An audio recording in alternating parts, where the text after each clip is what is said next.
ចាប់ពីពេលនេះតទៅអ្នកណាក៏ដោយដែលហ៊ាននិយាយថាផែនទីคล้ายๆផែនទីមិនត្រឹមត្រូវផែនទីចោលត្រូវចាប់ខ្លួនបន្តនេះជាបទបញ្ជាដាច់ខាតមួយដែលត្រូវតែធ្វើព្រោះនេះជាការគ្រោះថ្នាក់សម្រាប់ជាតិព្រោះវានឹងបង្កើតឲ្យមានកំហឹងឆាបឆេះតាមរយៈទឹកចិត្តស្នេហាជាតិរបស់ប្រជាពលរដ្ឋគ្រប់រូបដែលស្រឡាញ់ទឹកដីរបស់ខ្លួនហើយត្រូវបានរាជរដ្ឋាភិបាលទៅកាត់ឲ្យបរទេសតាមរយៈផែនទីមិនត្រឹមត្រូវខ្ញុំសូមគ្រាន់តែបញ្ជាក់ថាខ្ញុំមិនអត់អានឲ្យអ្នកណាមួយដែលបន្តប្រើពាក្យផែនទីមិនត្រឹមត្រូវផែនទីคล้ายៗផែនទីចោលហើយក៏សូមបញ្ជាក់បើគេមិនឲ្យខ្ញុំសុខខ្ញុំក៏មិនឲ្យគេសុខដែរខ្ញុំកំពុងស្ថិតនៅក្នុងអំណាចខ្ញុំអត់ទៅធ្វើអ្វីខុសទេតែបើអ្នកឯងប្រើឯកសារคล้ายៗ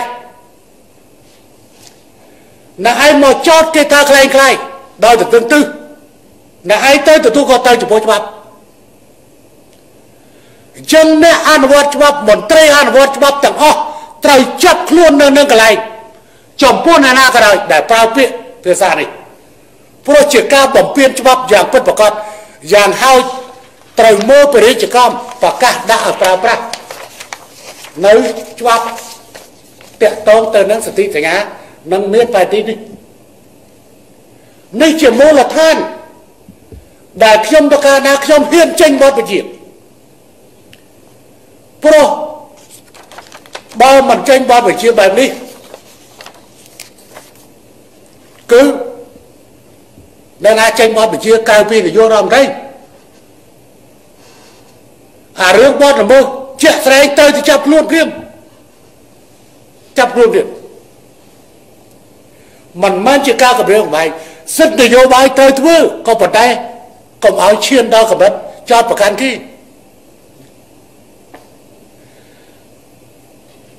រាជរដ្ឋាភិបាលខ្លួនខ្ញុំកណាខ្ញុំក្នុងឋានៈជាប្រមុខនៃរាជរដ្ឋាភិបាលនេះ